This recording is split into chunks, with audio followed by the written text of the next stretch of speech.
आज हम बात करेंगे कीक्रॉन K2 कीबोर्ड की, जो कि एक प्रीमियम मैकेनिकल कीबोर्ड है।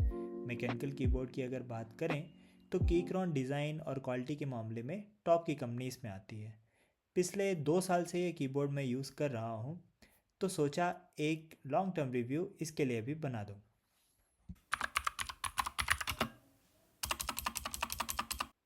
लैपटॉप्स के पॉपुलर होने के बाद एक्सटर्नल कीबोर्ड्स की ज़रूरत कम तो हुई है, लेकिन इसके साथ ही गेमिंग, प्रोग्रामिंग, राइटिंग और मल्टी स्क्रीन पर काम करने वाले लोगों के बीच एक्सटर्नल कीबोर्ड्स का यूज़ बहुत बड़ा है। मैकेनिकल कीबोर्ड्स में हर एक की का एक इंडिपेंडेंट स्विच होता है, जिसमें अंदर होती है एक स्प्रिंग। जब आप एक की दबाते हैं तो स्प्रिंग नीचे जाती है और सर्किट से कनेक्ट करती है और एक की स्ट्रोक रजिस्टर होता है। ये काफ़ी अलग है मेम्ब्रेन या चिकलेट कीबोर्ड से। बहुत सारी ऐसी कंपनीज हैं जो डेडिकेटली मैकेनिकल कीबोर्ड्स ही बनाती हैं। डिफरेंट मैकेनिकल कीबोर्ड्स होते हैं जिनका साइज़ अलग होता है, full size, compact, extra compact etcetera. साथ ही कीबोर्ड्स के अलग अलग कलर्स होते हैं और आप अपनी नीड के हिसाब से भी अपने लिए बेस्ट कीबोर्ड चूज़ कर सकते हैं। जैसे गेमिंग, प्रोग्रामिंग, राइटिंग, इसके लिए डिफरेंट डिफरेंट कीबोर्ड्स आते हैं जो कि हम आगे देखेंगे। ये हुआ छोटा सा इंट्रो मैकेनिकल कीबोर्ड्स का। अब बात करते हैं कीक्रॉन K2 की और जानते हैं कि ये कीबोर्ड आपके लिए है या नहीं। कीक्रॉन की साइट पर आप जाएंगे तो कीक्रॉन K2 के पेज पर आप सारे स्पेसिफिकेशन देख सकते हैं। आपके पास यहाँ डिफरेंट स्विचेस के ऑप्शन है, रेड, ब्लू और ब्राउन। साथ ही डिफरेंट कीज़ के कलर और डिफरेंट RGB बैकलाइटिंग स्टाइल भी आप चूज़ कर सकते हैं। आप नीचे स्क्रॉल करेंगे तो अलग अलग स्विचेस कैसे काम करते हैं ये यहाँ पर समझाया हुआ है और आप अपनी नीड के हिसाब से कोई भी स्विच चूज़ कर सकते हैं। कीक्रॉन K2 जो मेरे पास है वो है 75% कॉम्पैक्ट कीबोर्ड। इसमें भी अलग अलग साइज़ के कीबोर्ड्स हैं। एक कीबोर्ड नमपैड के साथ आता है, बाकी कॉम्पैक्ट होते हैं।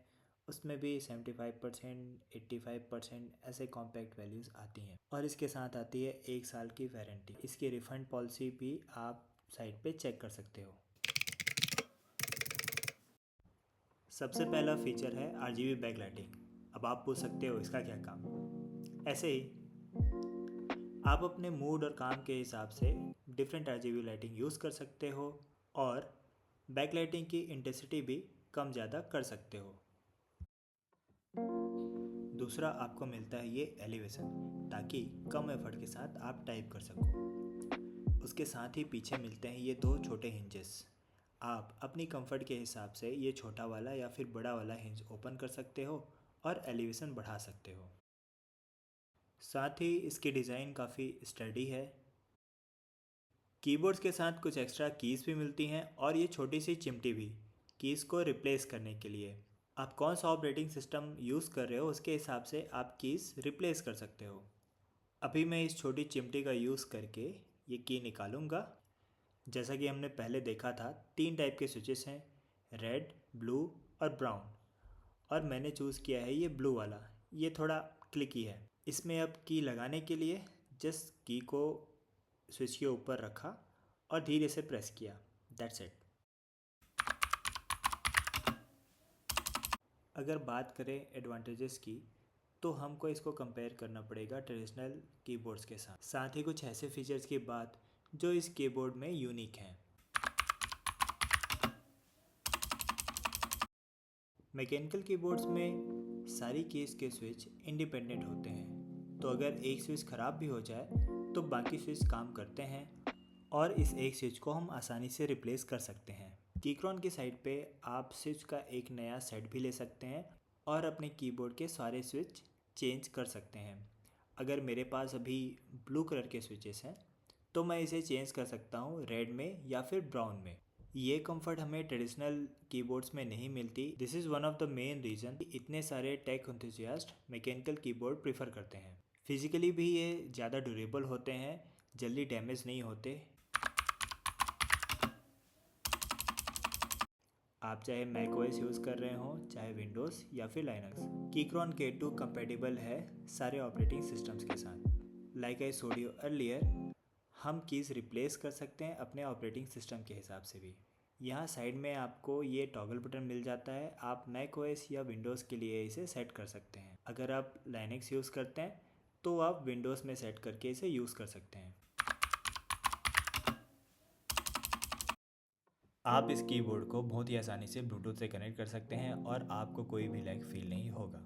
10 मिनट की इनएक्टिविटी के बाद कीबोर्ड खुद ही स्लीप मोड में चला जाता है। इससे आपकी बैटरी भी बचती है, तो आपके वर्क प्लेस पे नंबर ऑफ़ वायर्स कम हो जाते हैं। अगर ब्लूटूथ काम ना करे और अगर बैटरी ड्रेन हो चुकी हो तो आप इसे केबल से भी कनेक्ट कर सकते हैं। इस टॉगल बटन के थ्रू आप केबल मोड या फिर ब्लूटूथ मोड सेलेक्ट कर सकते हैं।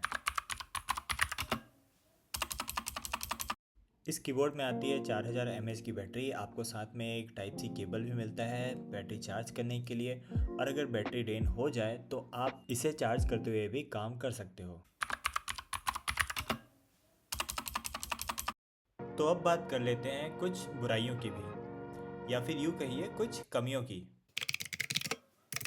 सबसे पहले बात करते हैं कॉस्ट की। कीक्रॉन की साइट पे ये मॉडल अवेलेबल है 8500 रुपये में, जो कि बहुत ज़्यादा है। कुछ दूसरे मॉडल्स भी हैं जिनकी कॉस्ट इससे भी ज़्यादा होगी। तो अगर आप एक अच्छा और बजट फ्रेंडली कीबोर्ड लेना चाहते हैं तो मेरी सलाह है कि आप लॉजिटेक की कीबोर्ड चेक कर सकते हैं।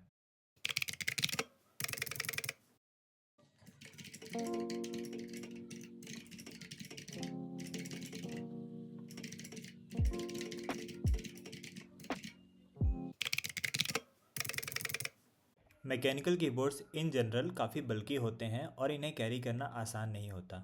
इसीलिए अगर आप ज़्यादा ट्रैवल करते हैं और काम करते हैं तो ये कीबोर्ड आपके लिए सही नहीं है। इसके अलावा भी नमपैड इस कीबोर्ड में नहीं मिलेगा आपको। साथ ही अगर डस्ट वगैरह जम जाती है तो साफ़ करना भी आसान नहीं होता। कॉस्ट के हिसाब से 1 साल की वारंटी भी थोड़ी कम लगती है। तो ये था कीक्रॉन K2 का रिव्यू। आपको ये वीडियो कैसा लगा कमेंट सेक्शन में बताइए, और साथ ही बताइए आप कौन सा कीबोर्ड यूज़ करते हैं। धन्यवाद।